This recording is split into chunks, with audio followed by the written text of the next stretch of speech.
Pues estoy agradecido con el Señor por poder abrir la palabra esta mañana. Les pido que me acompañen a Colosenses capítulo 3. Y en la primera sesión de esta mañana estuvimos viendo qué es lo que Dios demanda acerca de padres que son conformes al corazón de Dios. Qué es lo que la Biblia dice acerca de los padres y cómo debemos criar a nuestros hijos. Y esta sesión la dividimos en dos partes. Pero ahora vamos a ver lo que la Biblia dice acerca de esposos conforme al corazón de Dios. Eso es de lo que vamos a estar hablando en esta segunda sesión. ¿Qué es lo que la Biblia dice acerca de los esposos, de los maridos? Y cuando decimos qué es lo que la Biblia dice, estamos diciendo al mismo tiempo qué es lo que Dios dice, porque la Biblia es la palabra de Dios. Cuando la Biblia habla, Dios habla. Y cuando la Biblia nos dice cómo debemos criar nuestros hijos, es Dios quien nos está diciendo lo que debemos hacer. Y cuando la Biblia dice qué es lo que debe hacer un marido en su hogar, es Dios mismo quien nos está hablando. Así que les pido que me acompañen a Colosenses 3:19 y leamos esta corta instrucción que es bastante profunda y pidámosle al Señor por medio de la oración que nos bendiga y que podamos aplicar este mensaje que Él nos habla hoy. Dice así Colosenses 3:19: Maridos, amad a vuestras mujeres y no seáis ásperos con ellas. Maridos, amad a vuestras mujeres y no seáis ásperos con ellas. Padre, venimos delante de ti, Señor, suplicando de tu ayuda. No podemos discernir las cosas espirituales a menos que tu Espíritu Santo obre en nosotros y nos permita ver, Señor. Si hay personas que aún son incrédulos aquí, personas que aún no conocen a Jesucristo, no pueden entender a menos que tu Espíritu Santo les ilumine, Señor. Pero aún nosotros que estamos en Cristo necesitamos la luz, Señor, para poder comprender tu palabra. Pero hoy no queremos solamente comprender, Señor, sino que te suplicamos que nuestras vidas sean transformadas a la imagen de Jesucristo. No solo con este mensaje, sino con cada predicación, Señor, forma a Cristo en nosotros. Necesitamos de ti, Señor. Te suplico que restaures matrimonios, que sanes corazones de esposas que han sido lastimadas, que sanes los corazones de esposos que han sido ofendidos también por sus esposas. Padre, venimos delante de ti suplicando de tu gracia. Ayúdanos, Señor, y bendícenos en esta mañana. Ayúdame, Señor. Amén. Colosenses 3:19 y el mensaje es esposos conforme al corazón de Dios. Esposos que son conforme al corazón de Dios. Y mi propósito con este mensaje es que los hombres, especialmente los hombres casados, puedan conocer cuál es la voluntad de Dios para ellos como esposos. Y por supuesto este mensaje no solamente se aplica para hombres que están casados, sino que se aplica para hombres que están solteros, pero se van a casar en un futuro. Hace unos minutos estaba hablando con un joven y decía, bueno, estoy viendo aquí los temas y parece que ninguno me aplica. Claro, todos le aplican, porque en un futuro va a ser un esposo y esperamos que sea un esposo bíblico. Y qué bendición cuando un joven puede recibir la instrucción antes de casarse, porque la puede aplicar en el momento que llega al matrimonio. Pero no solamente queremos conocer la voluntad de Dios, sino que he estado orando y pidiéndole al Señor que nos bendiga y que esta enseñanza y las enseñanzas que vamos a recibir en este día puedan causar su efecto en las familias y podamos tener familias que glorifican a Dios, pero familias que también sean llenas de gozo, familias que sean un refugio de paz, familias que glorifiquen al Señor.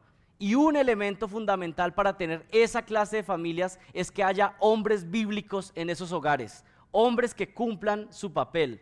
Maridos, amad a vuestras mujeres y no seáis ásperos con ellas.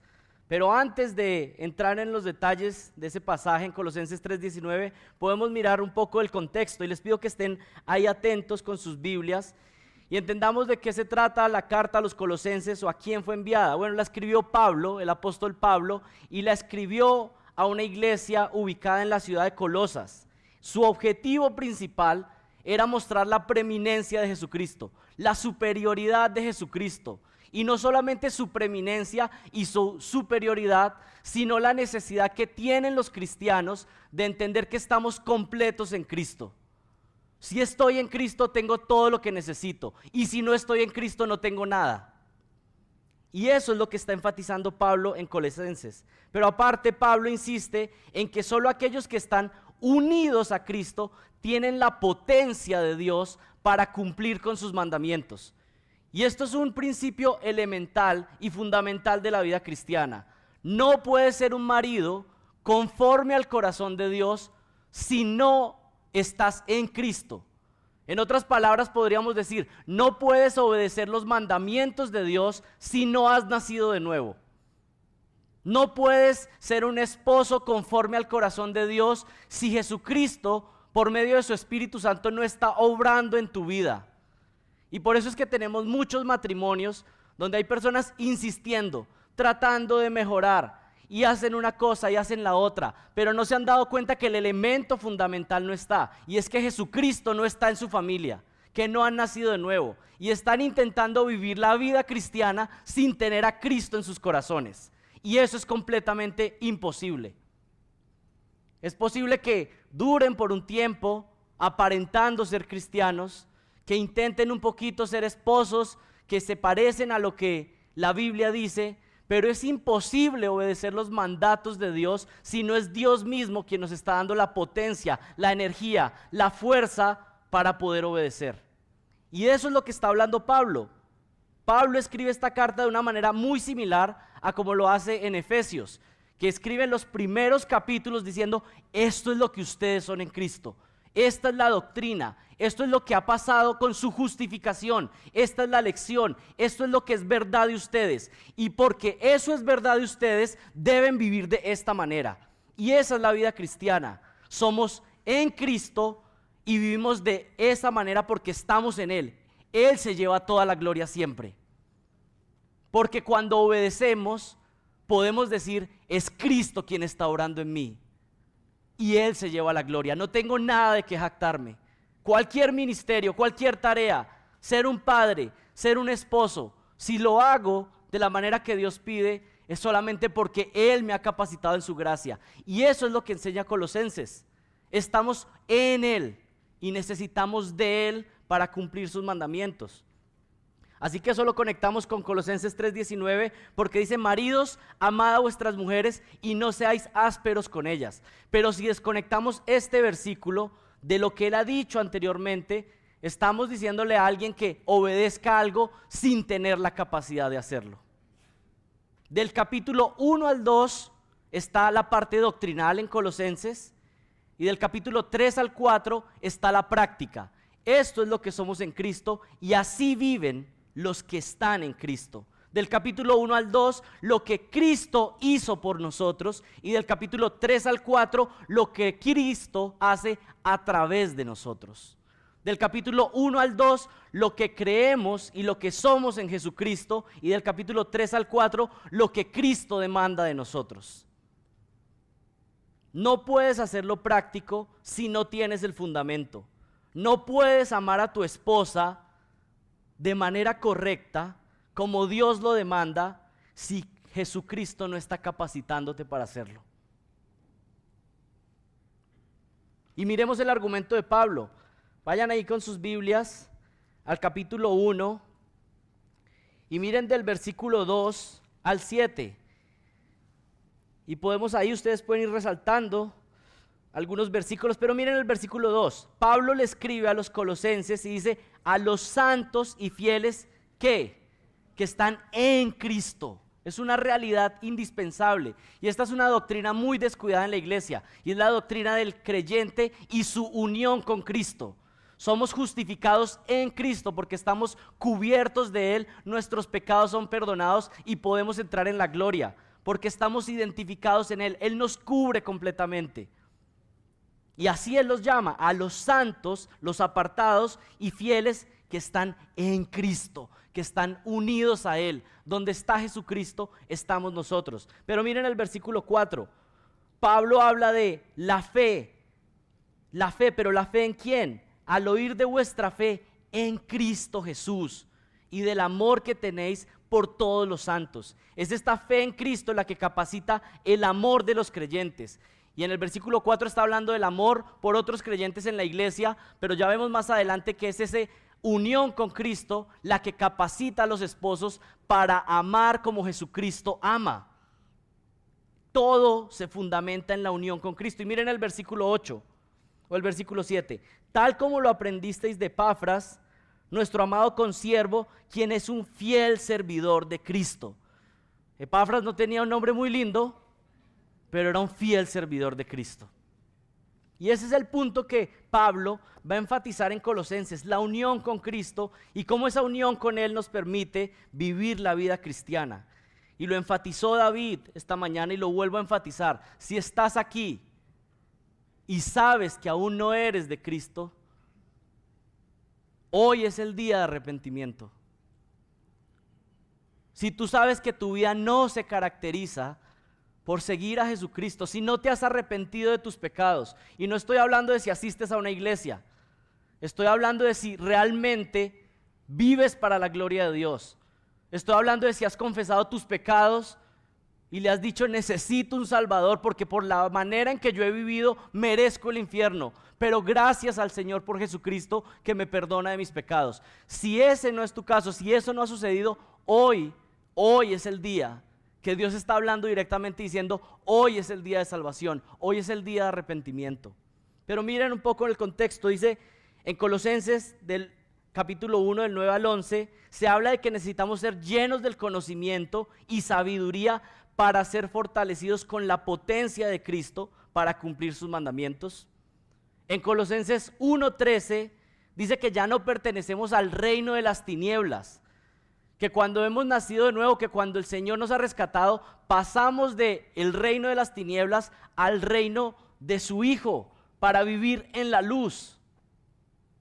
Es por eso que es imposible cuando una persona dice, yo soy cristiano, pero no se me nota.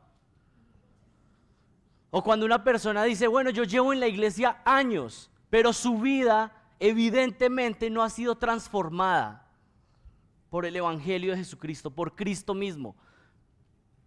Jesucristo es el ser más poderoso de todo el universo, es Dios quien sostiene con la palabra de su poder este universo. Nada sucede sin que Él lo determine. Él es todopoderoso y tú me estás diciendo que Jesucristo vino, entró a tu vida y no ha hecho nada.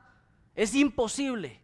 Y por eso aquí dice que los que han nacido de nuevo ya no pertenecen a las tinieblas, sino que viven en la luz. Colosenses 2:3 se habla de la sabiduría y conocimiento que está escondida en Cristo. Solo por medio de conocerlo a Él puedes tener verdadera sabiduría. Colosenses 2:19 se nos habla de Jesucristo como la cabeza del cuerpo y quien da la fuerza, energía y dirección a todo el cuerpo para seguirle, para imitarlo, para que Él nos dé la fuerza para obedecer. Y entramos más cerca a nuestro contexto en el capítulo 3. Miren el versículo 1 y 2. Si habéis pues resucitado con Cristo, buscad las cosas de arriba, donde está Cristo sentado a la diestra de Dios. Poned la mira en las cosas de arriba y no en las de la tierra, porque habéis muerto y vuestra vida está escondida con Cristo en Dios. Aquí está este capítulo donde empieza a ser la práctica. Estás en Jesucristo, pero entonces ¿cómo vives? ¿Cómo vive una persona que está en Cristo? ¿Cómo vive una persona que está rodeada e identificada con Él? Pues el capítulo 3 nos lo va a decir. Dice el versículo 5 que su antigua vida ha muerto y está matando sus deseos sexuales pecaminosos, está matando la avaricia por las cosas de este mundo, está abandonando las malas palabras, la ira, la contienda. Una persona que ha nacido de nuevo y que está en Jesucristo está matando su orgullo continuamente. Es una persona que ahora está luchando contra la queja y ahora está cubierto por el amor de Cristo. Miren desde el versículo 5. Por tanto, considerad los miembros de vuestro cuerpo terrenal como muertos a la fornicación, la impureza, las pasiones, los malos deseos y la avaricia que es idolatría. Pero recuerden lo que hablamos. No puedes hacer esto si Jesucristo no está para darte la capacidad de hacerlo. Y es hermoso porque la salvación no solo es un tiquete al cielo, sino que también es la capacidad para luchar contra nuestro pecado. Esa es la gracia de Dios. Miren el versículo 6, pues la ira de Dios vendrá sobre los hijos de desobediencia por causa de estas cosas, en las cuales vosotros también anduvisteis en otro tiempo cuando vivíais en ellas. Antes vivíamos en el pecado, ahora vivimos en él. Pero ahora desechad también vosotros todas estas cosas: la ira, el enojo, la malicia, la maledicencia, el lenguaje soez de vuestra boca. Esto no tiene nada que ver con los que ahora están en él. No mintáis los unos a los otros. Y por supuesto que todo esto se aplica al marido cristiano. No mintáis los unos a los otros, puesto que habéis desechado al viejo hombre con sus malos hábitos, y os habéis vestido de un nuevo hombre, el cual se va renovando hacia un verdadero conocimiento conforme a la imagen de aquel que lo creó. Una renovación en la cual no hay distinción entre griego y judío, circunciso e incircunciso, bárbaro, escita, esclavo, libre, sino que Cristo es en todo y en todos. Entonces, como escogidos de Dios, santos y amados, revestidos de tierna compasión, bondad, humildad, mansedumbre y paciencia, soportándoos unos a otros y perdonándoos unos a otros. Si alguno tiene queja contra otro, como Cristo os perdonó, así también hacedlo vosotros. Sobre todas estas cosas, vestíos de amor, que es el vínculo de la unidad, y que la paz de Cristo reine en vuestros corazones, a la cual en verdad fuisteis llamados en un solo cuerpo, y sed agradecidos. Que la palabra de Cristo habite en abundancia en vosotros, que es un sinónimo de ser lleno del Espíritu Santo, con toda sabiduría enseñándoos y amonestándoos unos a otros con salmos, himnos y canciones espirituales, cantando a Dios con acción de gracias en vuestros corazones. Y todo lo que hacéis de palabra o de hecho, hacedlo en el nombre del Señor Jesús, dando gracias por medio de él a Dios Padre. Y ahí viene la instrucción a las esposas y a los esposos. Mujeres, estad sujetas a vuestros maridos como conviene en el Señor. Y versículo 19, maridos, amad a vuestras mujeres y no seáis ásperos con ellas. El marido cristiano murió con Cristo a su antigua vida, resucitó con Cristo y ahora puede vivir con la fe en él. Y es posible que algunos de los que hayan venido acá, tal vez vino un esposo con una esposa incrédula o viceversa, y es posible que usted vino con un cadáver espiritual y se va a ir con uno vivo para la casa. Y oramos, y esa es nuestra oración, que eso sea lo que el Señor haga. O algunos que piensan que están vivos, de pronto hoy el Señor les confronta y hoy vienen a nueva vida. Todo lo tenemos en Jesucristo para poder amar a nuestras esposas. Pero esta es una vida de obediencia que es a través de la fe. Y creo que Gálatas 2:20 lo explica muy bien. Con Cristo estoy juntamente crucificado y ya no vivo yo, mas vive Cristo en mí. Y lo que vivo en la carne, lo vivo en la fe del Hijo de Dios, el cual me amó y se entregó a sí mismo por mí. Miren la verdad tan profunda que hay aquí de la unión con Cristo. Lo que está diciendo es que el Espíritu Santo que está habitando en mí me está guiando a que yo escuche la palabra y que viva por fe en la obediencia de lo que Él me demanda. Y cuando eso sucede, lo que está diciendo es: Cristo está viviendo a través de ustedes. Ustedes son un reflejo de Jesucristo en la manera en que viven. Y esto es hermoso porque no queda lugar entonces para la jactancia. Si hacemos una sola cosa buena, es porque Jesucristo lo hizo en mí. Cuando las personas pueden ver algo bueno en nosotros, no tenemos derecho de jactarnos. Podemos decir: ¿saben qué? Fue Jesucristo que está obrando en mi vida. Y por supuesto, cuando no muestro a Cristo, yo recibo toda la culpa, porque no estoy dejando que el Espíritu Santo obre en mi vida. Este es el contexto donde aparece nuestro versículo. Aquí aparece las características de un esposo conforme al corazón de Dios. Y apunten su mirada ahí al versículo 19 en el capítulo 3. Miremos con atención la instrucción dada a los hombres. ¿Cómo es un esposo conforme al corazón de Dios? Y en primer lugar, un esposo conforme al corazón de Dios es un hombre que lidera. Es un hombre que lidera. Y miren la primera palabra que aparece en el versículo 19. Maridos, maridos. Y esta palabra en griego realmente significa hombres. Cuando la vemos en el griego es andrés, de donde tenemos palabras como antropología y conectadas con hombre. Y esa palabra, según el contexto, se puede traducir de diferentes maneras. Se podría traducir hombres, se podría traducir humanidad, o también se puede traducir maridos según el contexto. Pero la palabra esencial que dice ahí maridos está diciendo hombres. Esta es una instrucción a los hombres y es la palabra opuesta a mujer. Representa el género masculino de la raza humana. ¿Y por qué es importante detenernos en esta palabra de maridos? Bueno, porque estamos en medio de una cultura que quiere a toda costa eliminar la distinción entre hombres y mujeres, pero en especial el ataque feminista tiene el deseo intenso de destruir la masculinidad como Dios la diseñó, que no haya ninguna diferencia. Esta sociedad actual que dice que debemos ser más como nublado entre hombre y mujer, que no se note mucho la diferencia, y por eso ustedes cada vez ven más hombres queriéndose vestir como mujeres, queriéndose hacer cosas que son normales para las mujeres pero no normales para los hombres, hombres y mujeres queriendo cambiarse de género, pero Dios ha determinado que hay hombres y mujeres. Y es interesante que cuando da la instrucción Pablo aquí, inspirado por el Espíritu Santo, dice a las esposas esto y a los esposos esto. ¿Y qué significa eso? Por implicación Dios está haciendo la diferencia.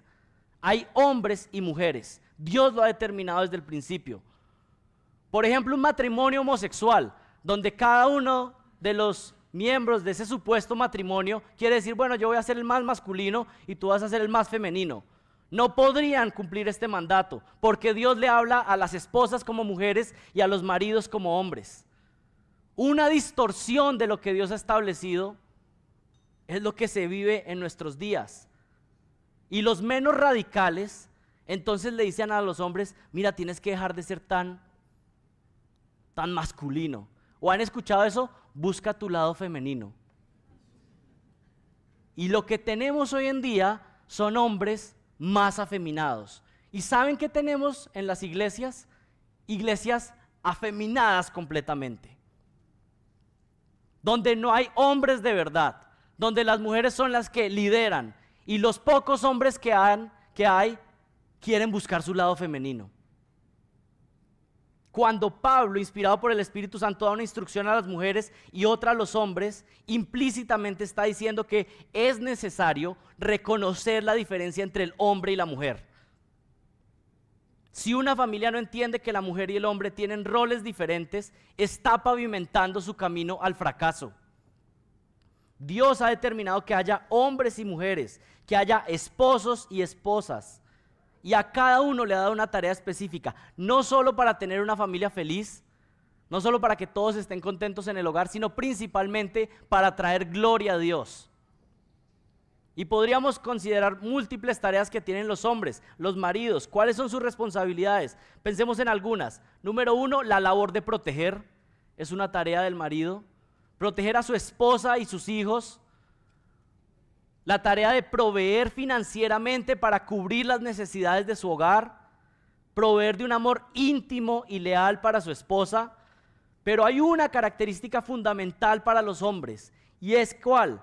Dios creó al hombre para liderar. Dios creó a los hombres para ser los líderes, y esto no significa superioridad. Dios creó al hombre y a la mujer a imagen suya, y tienen el mismo valor delante de Dios tanto los hombres como las mujeres. Pero en el diseño de Dios, en los planes para la familia, para la iglesia y aún en otros contextos, Dios ha determinado que el hombre tiene la tarea de liderar. Y hay varias pistas de esto que podríamos ver en Génesis, y no podemos verlo a profundidad, pero se las voy a mencionar. Número 1, el hombre es creado primero en Génesis. Y eso no es por casualidad. No es porque el Señor creó al hombre y después digo, ay, se me olvidó, vamos a crear a la mujer. No, estaba dando una señal de que este iba a ser el líder, quien iba a ser su representante principal sobre esta tierra. Así que la creación del hombre primero muestra el liderazgo. Desde el principio Adán tuvo que guiar a su esposa, pues él ya estaba en el huerto antes que ella. Él tenía algo de experiencia más, había recibido instrucción de parte de Dios. Adán tenía la responsabilidad de darle la instrucción a su esposa que el Señor le había dado de que no comieran del árbol del bien y del mal. La instrucción, ¿a quién fue dada? A Adán. Y luego fue creada Eva. Y esto muestra las señales de lo que Dios está creando, que el hombre está para liderar a su familia. A él se le dio la instrucción y él era el encargado de instruir a su familia.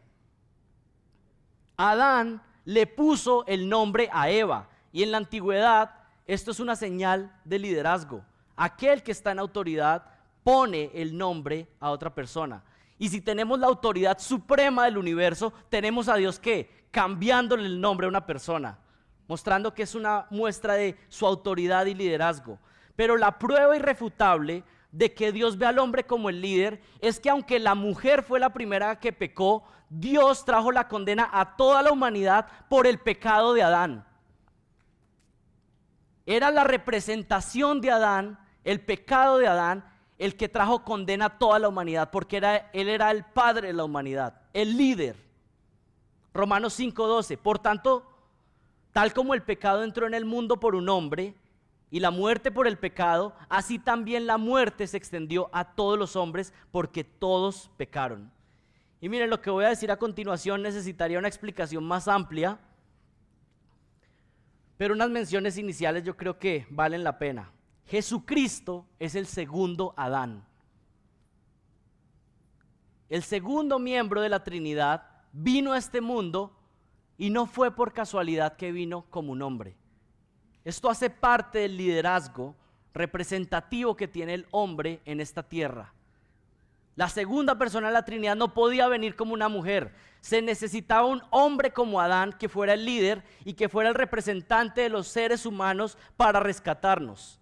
Una falla en entender el liderazgo masculino va a traer consecuencias devastadoras en nuestra doctrina, pero por supuesto en nuestras familias. Hermanos, hombres, necesitamos asumir el papel que Dios nos dio desde el inicio de la creación, y es liderar, y para eso necesitamos hacerlo en las fuerzas y en la instrucción de Jesucristo. Pero necesitamos liderar, y eso no significa superioridad, eso no significa tratar como tiranos a otros y mucho menos a las mujeres. Vamos a ver lo que dice el pasaje más adelante. Está hablando de tomar la responsabilidad de guiar a nuestras familias y al pueblo de Dios. Dios estableció a los hombres como los líderes de la iglesia. ¿Quiénes fue a quienes dejó el Señor Jesucristo encargados para que pusieran los fundamentos de su iglesia? ¿Acaso fue un gabinete cremallera, como le están llamando ahora, hombre, mujer, hombre, mujer? 6 mujeres, 6 hombres, las 6 apóstolas y los 6 apóstoles. ¿Eso fue lo que hizo el Señor? Si la idea era mostrar que no había un liderazgo masculino necesario en la iglesia, ¿qué mejor oportunidad que esta? ¿No hubiera sido el momento perfecto para Jesucristo de decir, voy a dejar 6 mujeres y 6 hombres para que dirijan la iglesia? Y saben, algunos se atreven a decir que Jesucristo no lo hizo porque tenía temor a que la cultura que era muy machista. ¡Necios! Si ese hubiera sido el propósito de Dios, lo hubiera hecho. Él no estaba temeroso ni buscando cómo agradar a su cultura, y si era una cultura machista y patriarcal, entonces buscando cómo adaptarse a ellos. Y sin embargo, Él tomó esta decisión. 12 hombres que fueran los líderes de la iglesia. Y luego ustedes pueden revisar en 1 de Timoteo capítulo 3 y en Tito 1 los requisitos de los pastores. ¿Quiénes deben ser aquellos que dirijan la iglesia? ¿Y quiénes son? Hombres. Es más, utiliza esa palabra, maridos de una sola mujer, hombres de una sola mujer. Hombres líderes en el hogar, hombres que dirigen la iglesia. Hermanos, la confusión entre los roles del marido y la esposa han causado problemas en el matrimonio y dolor. Es como un equipo de fútbol donde cada cual quiere hacer lo que se le ocurra, pues va directo a la ruina. ¿Y cómo se pierde el liderazgo en el hogar? Hay un puritano que se llamó William Gouch y enseñó 2 formas en que un marido puede perder el liderazgo en su hogar. Primera forma en que un marido pierde el liderazgo en su hogar. Maridos que son un mal ejemplo. Maridos que son un mal ejemplo. Aquí estamos hablando de un marido sin dominio propio, que está completamente dominado por sus pasiones, por sus antojos. Realmente esta es la clase de hombres donde salen de su casa paterna, materna, y lo que hacen es que van donde la esposa, y ahora la esposa no tiene un esposo, sino que tiene otro hijo, otro niño. Y aquí un punto para los que tienen hombres en la familia: necesitamos levantar hombres en nuestros hogares, porque a veces lo que estamos criando son niños, y a veces se escucha: ay, mi niño de 36 años, mi niño de 45, ay, es que el niño. Y particularmente creo que es un pecado marcado de Colombia, querer ver a los hombres como niños. Y saben, es una manera de control de las mamás, porque quieren todavía verlo como niño cuando el niño ya no es ningún niño. Necesitamos criar hombres. Yo tengo un hijo pequeño, tiene 5 años, y a veces le digo: vamos a poner aquí estas puntillas y esto, porque vas a aprender qué es lo que tienes que hacer y trabajar. Y tiene algunas responsabilidades ya en casa. Él es el encargado en el desayuno llevar los platos, y ese es su trabajo. Todos tienen que trabajar, pero en especial él. Estamos levantando un hombre, y que el Señor en su gracia obre. Necesitamos levantar hombres. Entonces, el primer punto en cómo alguien puede perder su liderazgo es ser un mal ejemplo. Alguien que no tiene dominio propio, que es dominado por sus pasiones. Estamos hablando de hombres borrachos, de un hombre que no controla su lascivia, que practica adulterio, que consume pornografía. Por supuesto que va a minar su liderazgo.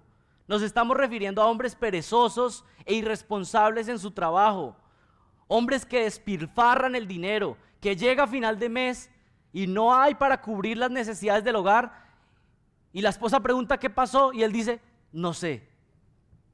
Que no tienen un orden en el hogar, que no son un ejemplo. Y miren, la esposa no debería aprovechar ninguno de estos malos ejemplos para no sujetarse. Sin embargo, esas actitudes pecaminosas y negligentes de los hombres lo que van creando es resentimiento de su esposa y de sus hijos, quienes cada vez lo admiran menos y cada vez están menos dispuestos a sujetarse a su liderazgo. También el mal ejemplo se da con hombres pasivos y temerosos que nunca toman riesgos, que no protegen a su esposa ante las amenazas y nunca están dirigiendo la familia hacia un rumbo definido. Y muchos hombres no lideran porque tienen miedo a equivocarse, tienen miedo a fallar.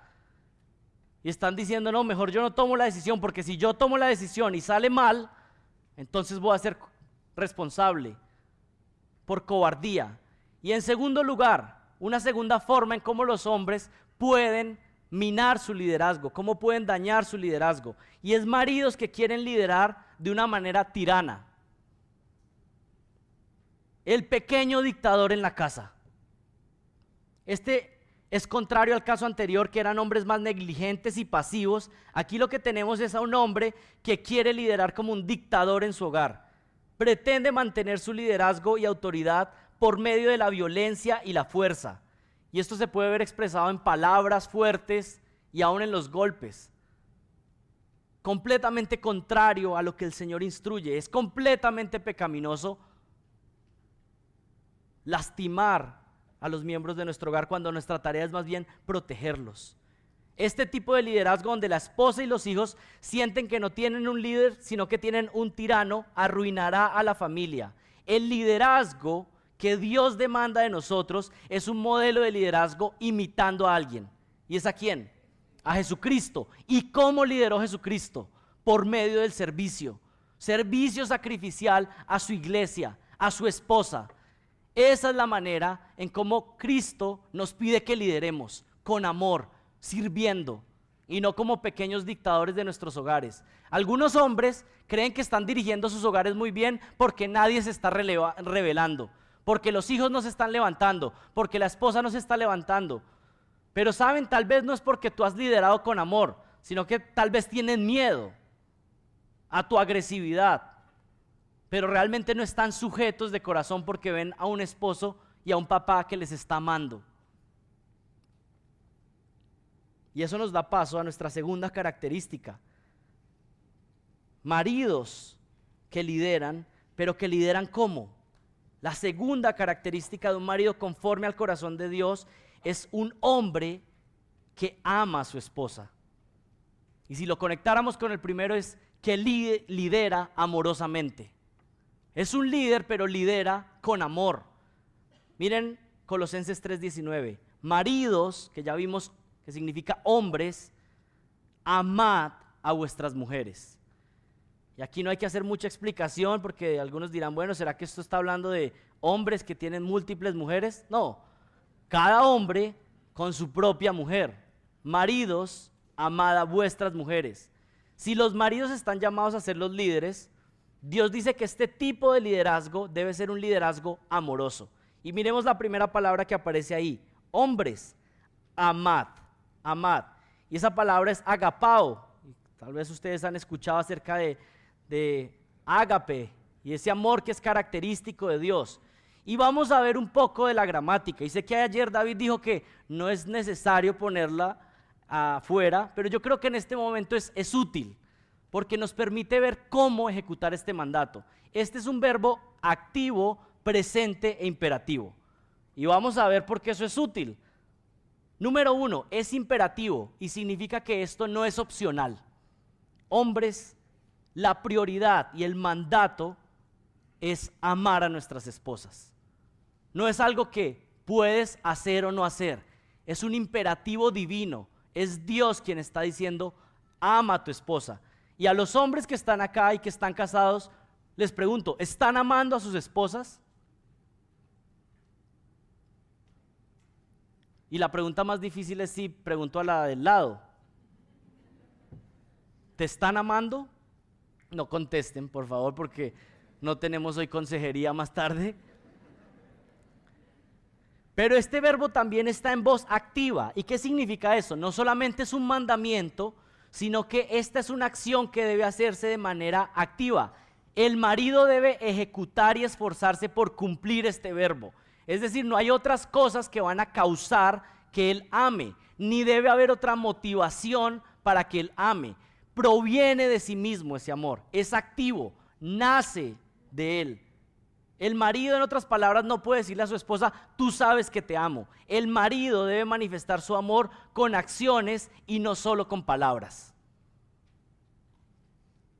Y en tercer lugar, está en tiempo presente, lo que significa que es un mandamiento que debe practicarse de manera recurrente. Es algo que debe estar sucediendo hoy, en el presente. No es que puedes decir, yo fui buen novio, o yo fui buen marido los primeros 5 años. No, es cómo estás amando a tu esposa hoy, hoy. Y miremos algo más de esta palabra amar. Es la palabra agapao y esta es la clase de amor que caracteriza el amor de Dios, que es un amor de pacto indestructible, donde el ser que decide amar al otro, decide hacerlo sin condiciones. Y esa es la clase de amor que Jesucristo muestra a su iglesia. Jesucristo nos ama porque somos los más lindos y los más santos y los más puros en este planeta. Por eso Él nos vio y nos escogió para ser su esposa. O más bien todo lo contrario, de lo vil y menospreciado, Él nos escogió. Y recuerdan al profeta Oseas relatando el amor de Dios y cómo este hombre ama a una mujer prostituta que se iba detrás de otros una y otra vez. ¿Y saben qué le dice él? Va y la cuida, va y la limpia y la trae de vuelta a casa otra vez. Y ella se vuelve a ir. Y esa es la clase de amor que Dios tiene con nosotros. Que nos vamos una y otra vez detrás de nuestros ídolos, pero el Señor con su gracia dice, yo he decidido amarte y te amaré y te perfeccionaré hasta llevarte a la gloria. Por su pura gracia, por nada que haya en nosotros. Y luego el Señor está diciendo, maridos, amen a sus esposas de la misma manera que Jesucristo ama a la iglesia. ¿Amamos a nuestras esposas de esa manera? La respuesta es no, pero esa es nuestra meta y hacia allá tenemos que ir. Mi esposa nunca debería ganarse mi amor, sino que tengo que dárselo una y otra vez. porque quiero imitar a Jesucristo. Y si tú eres un esposo casado con una mujer incrédula, representa bien a Jesucristo. Y si tú eres un esposo que ha sufrido infidelidad, representa bien a Jesucristo y le dice a esa mujer, te amaré porque decidí amarte. Y porque mi prioridad no es estar feliz y contento en esta vida, mi prioridad es glorificar a Dios y ser una representación de Él, mostrar su gloria y su imagen en mi matrimonio. Maridos, amad a vuestras esposas. Y acompáñenme a Efesios capítulo 5 porque ahí hay una descripción detallada de cómo es este amor de Jesucristo y cómo nosotros deberíamos amar.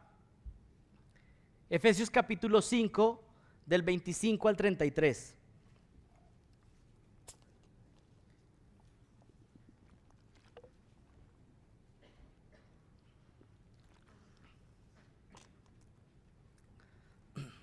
Este es un pasaje paralelo y más extendido, y si les soy sincero, este era el que quería predicar inicialmente, pero dije, tengo que dejar otras sesiones para los otros hermanos. Maridos, amad a vuestras mujeres, así como Cristo amó a la iglesia y se entregó a sí mismo por ella. ¿Para qué?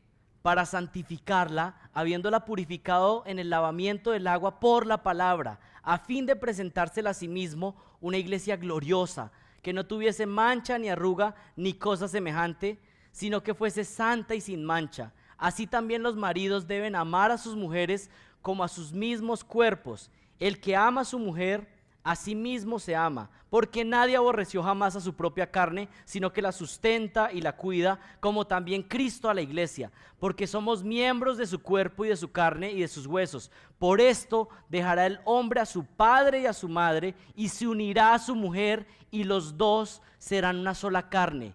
Grande es este misterio, mas yo digo esto respecto de Cristo y de la iglesia. Por lo demás, cada uno de vosotros ame también a su mujer como a sí mismo, y la mujer respete a su marido. La medida de amor que Dios demanda de un marido hacia su esposa es la medida de amor que Jesucristo tiene hacia su iglesia. Así que si usted vino a esta conferencia hoy diciendo, es que yo amo demasiado a mi esposa, pastor, ayúdeme porque es que no sé cómo amarla, o sea, tengo que amarla menos, porque la estoy amando demasiado. Y cuentan de una historia de una consejería donde un hombre llegó así a decirle al consejero, ayúdeme porque es que estoy amando demasiado a mi esposa. Bueno, el modelo no es que te compares con los demás alrededor, con los otros matrimonios. El modelo es cómo ama Jesucristo. Y siempre nos va a faltar en cómo amar más a nuestras esposas, según lo que demanda la palabra, que es la manera en que Cristo ama a la iglesia. Pero resumamos, ¿cómo es que Cristo ama a la iglesia? ¿Y cómo es que nosotros debemos amar a nuestras esposas? 1, el marido debe amar con amor incondicional. Voy a amar a esta mujer aunque no reciba siempre lo que espero de ella. Decidí amarla y cumpliré mi pacto. Esa es una manera de imitar el amor de Cristo. Un amor incondicional, cueste lo que cueste.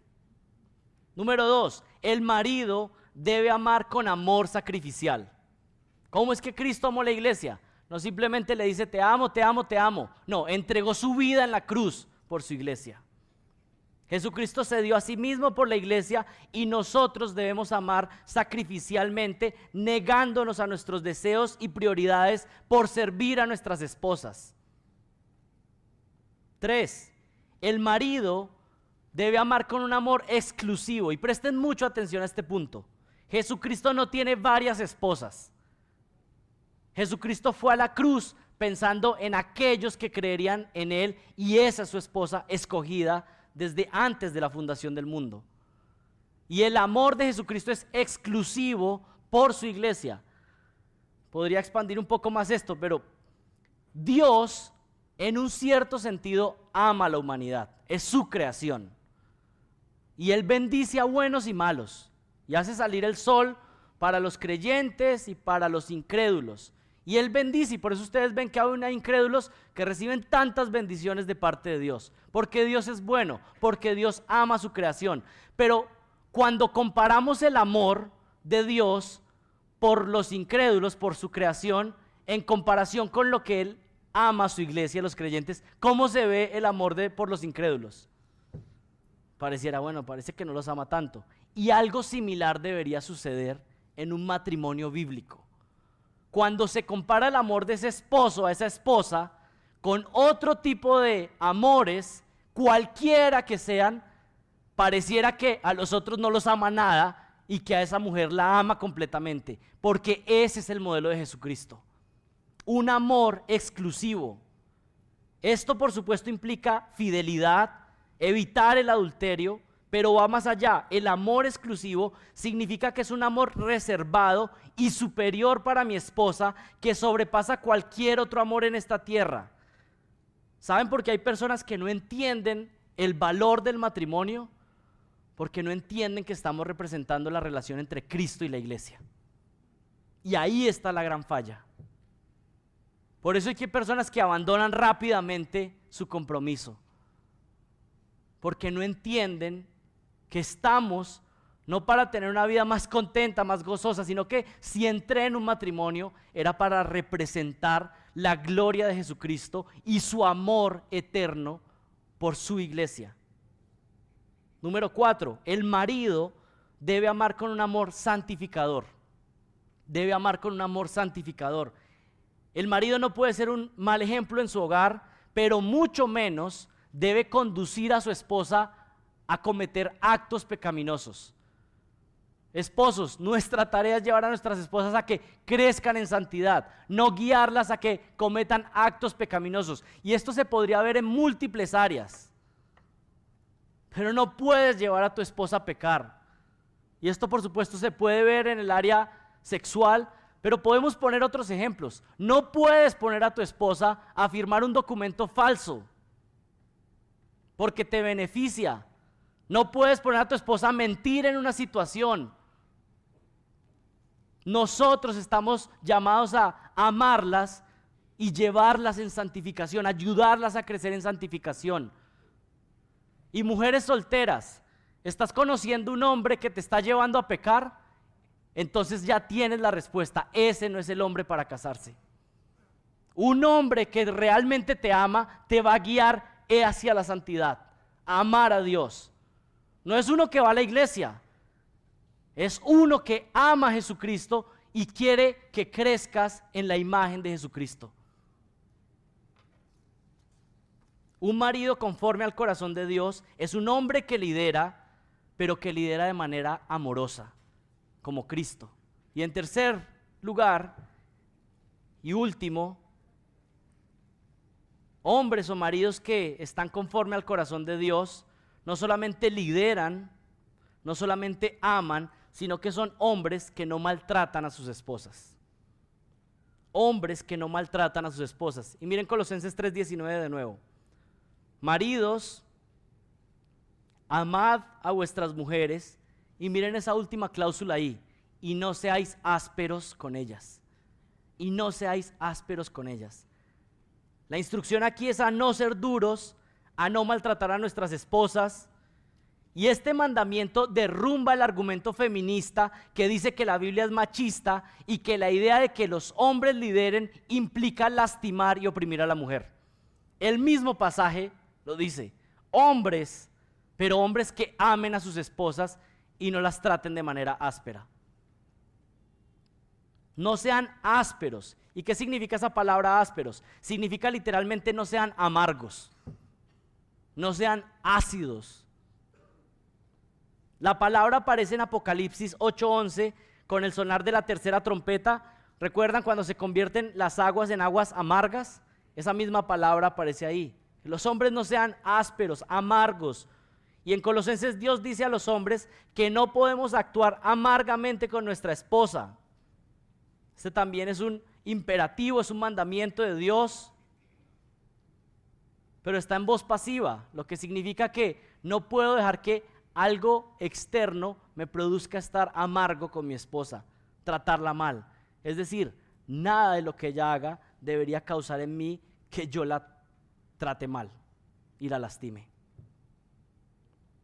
Maridos, amad a vuestras mujeres y no seáis ásperos con ellas. Hombres, ¿qué pasaría si yo le preguntara a sus esposas lo siguiente? ¿Qué dirían? Y por favor no contesten.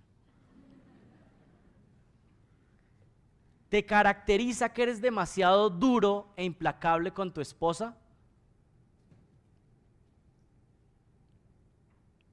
¿Es tu esposo irritable y pierde la paciencia fácilmente? ¿Tu esposo afuera sonríe con todos? ¿Le gusta hablar, pero cuando llega a casa está completamente amargado? ¿Tiene tu esposa miedo de preguntarte algo? Hay paz en tu hogar, pero no porque tú trates con delicadeza a tu esposa, sino porque nadie se opone ante tu actitud grosera. ¿Qué contestarían sus esposas? ¿Podrían decir que ustedes las están amando como Cristo ama a la iglesia? Y déjenme ser claro con esto, dudo mucho que si eres cristiano verdadero, si realmente crees en Jesucristo y que lo que te caracteriza es no amar a tu esposa comúnmente, sino más bien maltratarla. Si tu patrón es de maltratar a tu esposa, dudo mucho que estés en Cristo, que Cristo esté obrando dentro de ti. Es imposible que alguien que haya experimentado el amor de Dios en su vida tenga como patrón de vida por los años desfigurar el evangelio de Cristo en su matrimonio, maltratando a su esposa y mal representando al Señor Jesucristo. No puedes ser un hombre espiritual si tu matrimonio está destruido. Y con esto tenemos que ser bien claros. Personas que piensan que pueden ser muy espirituales en la iglesia, pero vivir completamente opuestos en sus hogares. Personas que piensan que pueden ser un ángel en la iglesia, pero vivir como un demonio en la casa. Dios conoce todo, los ojos del Señor están sobre toda la tierra y conoce cómo estás viviendo con tu esposa, conoce cómo está tu familia, y si pierdes tu familia, pierdes tu ministerio. Y miren que no solo Pablo advirtió esto, Pedro también dijo lo mismo. Y qué interesante, porque algunos dirían, bueno, Pablo dijo eso, no sean ásperos con sus esposas, pero pues como él es soltero, no sabía. Bueno, Pedro estaba casado. Y miren lo que dice 1 de Pedro 3:7. Vosotros maridos, igualmente, convivid de manera comprensiva, y esa palabra comprensiva significa de manera sabia, conociéndola, pero es muy interesante. Lo que está diciendo ahí es de manera sabia y comprensiva de la mujer con la que estás casado. Es decir, conocerla a ella y vivir de manera sabia con esa mujer que Dios te ha dado como esposa. Convivid de manera comprensiva con vuestras mujeres como con un vaso más frágil, que significa tratándolas con cuidado, con delicadeza, con respeto. Y es la misma idea de Pablo en Colosenses 3:19, como con un vaso más frágil, puesto que es mujer. Y aquí nuevamente Pedro está haciendo una distinción. Mira, tú eres hombre, ella es mujer. Hay una diferencia. Trátala con respeto. Acá el mensaje en este versículo y en Colosenses 3:19 es fuerte, pero es fácil de entender. ¿Qué está diciendo? Miren cómo termina. Puesto que es mujer, dándole honor como a coheredera de la gracia, para que vuestras oraciones no sean estorbadas. ¿Qué está diciendo acá? No puedes tener una relación espiritual saludable con Dios si tu matrimonio no está bien. Tus oraciones van a ser estorbadas. Y por el contexto podemos entender que ese pasaje está hablando de hombres casados con mujeres incrédulas, porque ese es el contexto. Antes habló de mujeres casadas con incrédulos y les dijo que los ganen sin palabra, sin echar cantaleta. Eso es lo que le dice a las cristianas casados con incrédulos. Gánenlos por su ejemplo, que sus esposos puedan verlas que obedecen tanto al Señor que digan, pues yo quiero seguir a ese Señor. Y luego dice, de la misma manera, hombres, traten con amor, con delicadeza, como un vaso más frágil a estas mujeres. Y qué interesante que le está diciendo, para que vuestras oraciones no sean estorbadas. ¿Cuál sería la mayor oración de un esposo cristiano casado con una mujer incrédula? Señor, salva a mi esposa, salva a mi esposa. Y el Señor lo que está diciendo, si la tratas mal, si eres áspero con ella, si no la tratas como un vaso frágil, tus oraciones van a ser estorbadas. Pero por supuesto esto se puede aplicar ampliamente, y es que no podemos ser espiritualmente maduros, ser espiritualmente fuertes en la iglesia si nuestra vida familiar no está marchando bien, y necesitamos a Jesucristo, necesitamos el Evangelio. Colosenses 3:19, maridos, amad a vuestras esposas y no seáis ásperos con ellas. Y hombres, si somos sinceros, ¿qué es lo que necesitamos hacer en este momento? Creo que la mayoría saben hacia dónde vamos. Hoy necesitamos arrepentirnos de nuestro pecado. Delante de Dios, pero también delante de nuestras esposas. ¿Qué dice 1 Juan 1:9? Si confesamos nuestros pecados, ¿qué? Él es fiel y justo para limpiarnos y perdonarnos de toda maldad. Pero qué interesante que lo que está diciendo el pasaje es que si nosotros confesamos nuestros pecados, ¿saben qué hace Dios? No solamente nos justifica, no solamente perdona nuestros pecados, sino que Él promete ¿qué? Limpiarnos. Ese pasaje lo que está diciendo es que al confesar mi pecado recurrentemente, lo que hago es que Dios primero me perdona, pero además me empieza a limpiar y me da la capacidad para luchar contra ese pecado. Es por eso que la confesión es fundamental. No escondernos de Dios, sino que ir rápidamente y confesar nuestro pecado y pidiéndole que nos perdone, pero también que nos limpie, que nos santifique. Jesucristo es nuestra justificación, pero Jesucristo también es nuestra santificación. Y eso es lo que necesitamos en este día. Así que si el Señor les está llamando al arrepentimiento por medio de su palabra, pues no se rehúsen a escuchar su voz. Y hoy puede ser el día de salvación. Y para esposos cristianos que ya están en el Señor, también necesitamos de su gracia para poder cumplir estos mandatos. ¿Quién es capaz de amar a su esposa como Jesucristo? No podemos, pero en Él, en Cristo, fortalecidos por Él, podemos avanzar hacia esa meta. Cada día más, siendo un ejemplo de cómo Cristo ama a la iglesia y cómo los maridos deberían amar a sus esposas. Oremos. Padre, te doy gracias por tu palabra, pero especialmente te doy gracias por Jesucristo, porque somos aceptados delante de ti, no por la manera en que hemos obedecido perfectamente, porque no lo hemos hecho, Señor. Hemos fallado delante de ti una y otra vez, pero un día seremos recibidos en gloria, porque venimos en los méritos de Cristo. Él vivió una vida perfecta y ahora tú me ves como si yo hubiera vivido una vida perfecta. Jesucristo ha amado a su esposa, la iglesia, perfectamente, y tú me aceptas como si yo hubiera amado a mi esposa perfectamente. Y eso solamente es la gracia del Evangelio de Jesucristo.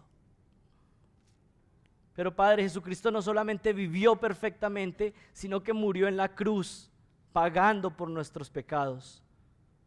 Y resucitó al tercer día diciendo que la deuda había sido cancelada, y por sucios que hayan sido nuestros pecados, la sangre de Jesucristo es suficiente para dejarlos emblanquecidos como la nieve. Y por terribles que hayan sido nuestras faltas, nuestras iniquidades, Jesucristo es suficiente. Y hoy venimos delante de ti suplicando que nos perdones, Señor, que nos ayudes a vivir para tu gloria, que nos ayudes a tener familias que sean un reflejo de Jesucristo. Padre, usa esta conferencia para que más familias obedezcan tu palabra y tú seas glorificado. Que la única explicación de que nuestras familias están obedeciendo es que Jesucristo está orando en nosotros. Ayúdanos, Señor. Amén.